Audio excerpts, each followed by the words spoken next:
Hello everyone, welcome to इन्फ्लुएंशिया।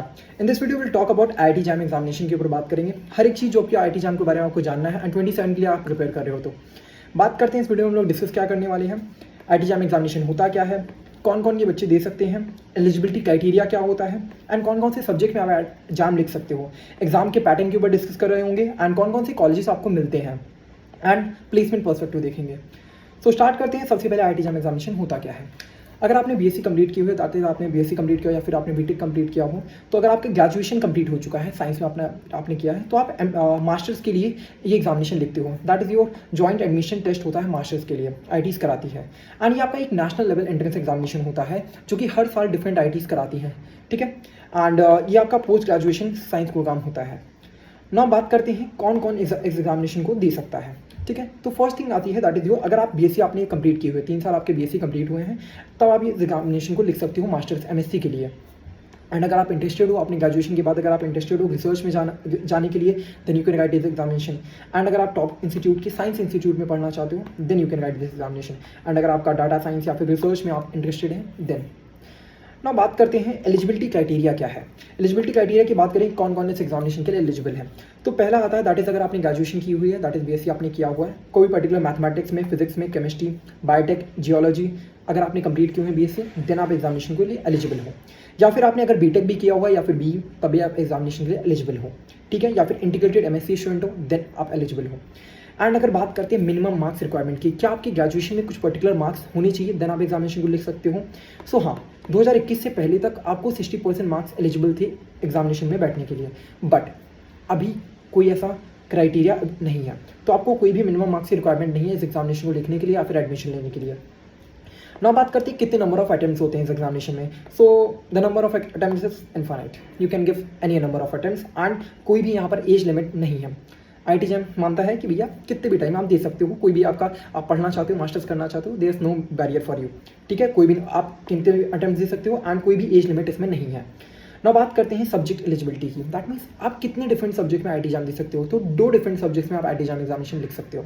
अब इसके ऊपर हम बात करेंगे एक्जैक्टली मैं क्या कह रहा हूँ ना। अब कौन कौन से सब्जेक्ट आप आईआईटी जैम लिख सकते हो, देयर इज 7 डिफरेंट सब्जेक्ट्स हैं, थोड़ा for a reason, okay. 7 different subject में आप आईआईटी जैम एग्जामिनेशन लिखोगे, लेकिन आप लिख 2 ही सकते हो। यहाँ पर 7 सब्जेक्ट मैंने लिखे हुए हैं, लेकिन आप इसमें से 2 ही एटमोस्ट 2 ही दे सकते हो, ठीक है। 2 ही एग्जामिनेशन आप लिख लोगे। या तो आप मैथमेटिक्स में लिख सकते हो, मैथमेटिकल इधर फिजिक्स में, केमिस्ट्री में, या फिर बायोटेक में, जियोलॉजी में, या फिर इकोनॉमिक्स। 7 डिफरेंट एग्जामिनेशन आप दे सकते हो, लेकिन इसमें से दे हैं, लेकिन देने आपको 2 ही हैं, 2 ही दे सकते हो, ठीक है। तो student can appear maximum 2 subject in IIT JAM examination, एक है, depending on the official subject combination rules के अकॉर्डिंगली, ठीक है। नाउ बात करते हैं एग्जामिनेशन के पैटर्न के ऊपर। एक्जैक्टली आईआईटी जैम का पैटर्न का थोड़ा यहाँ पर जैसे जे एडवांस की तरह नहीं है, जहाँ पर आपको पैटर्न बिल्कुल रैंडम होगा, लेकिन यहाँ पर पैटर्न आपको पहले से पता है। तो बात करते हैं, आपके 3 डिफरेंट सेक्शन होते हैं, section A, section B, section C, 3 different section है।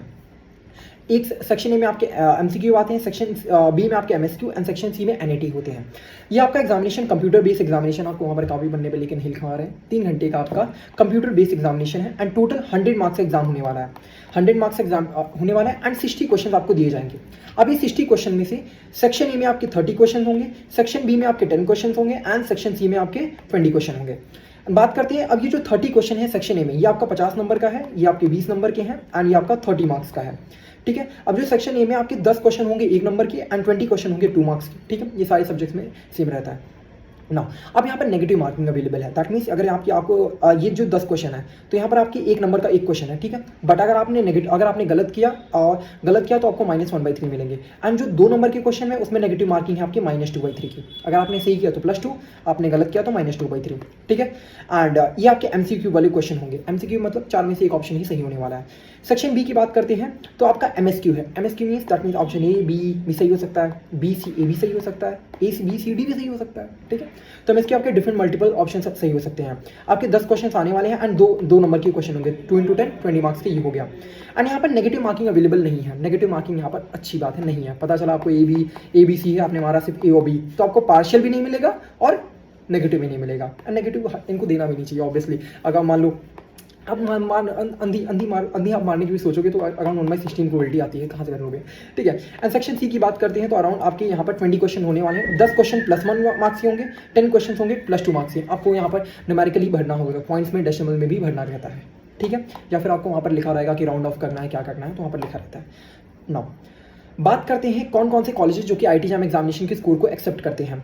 तो देखो, डिफ IITs, NITs एंड तुम्हारे आइजर हो गए एंड ISC हो गए, तो ये 4 डिफरेंट कॉलेजेस एक्सेप्ट करती हैं IIT JAM स्कोर को। But this is the catch, जो पर्टिकुलर मान लो आपने मैथमेटिकल स्टैटिस्टिक्स से आपने पेपर लिखा है, ठीक है, MS किया, तो आपको कौन कौन सी IIT एलिजिबल, सारी IITs में ये कोर्स अवेलेबल है? नहीं, कुछ पर्टिकुलर IITs में ये कोर्स एलिजिबल होगा, या फिर कुछ NITs में हो सकता है।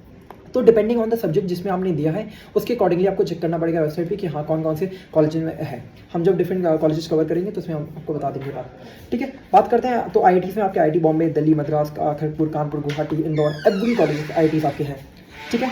बात करते हैं NITs में, तो NIT ट्रिची है, वारंगल, गोरकिला, कैलिकट, जलंधर, सिलचर, ये डिफरेंट कॉलेज NITs में भी हैं, ठीक है। आइजर की बात करें तो आइजर पुणे, भोपाल, कोलकाता, मोहाली, आपके 7 डिफरेंट आइजर भी अवेलेबल है। IIC बैंगलोर में भी आप जा सकते हैं। बट कुछ पर्टिकुलर, मैंने आपको कहा ना, जो आप पर्टिकुलर सब्जेक्ट में दोगे तो सब्जेक्ट के अकॉर्डिंगली कौन से कॉलेज में वो कोर्स अवेलेबल है उसके ऊपर डिपेंड करता है। जैसे आपने मैथमेटिकल स्टैटिस्टिक्स में दिया तो IIT कानपुर बॉम्बे में है, मे भी शायद तिरुपति में भी अवेलेबल है।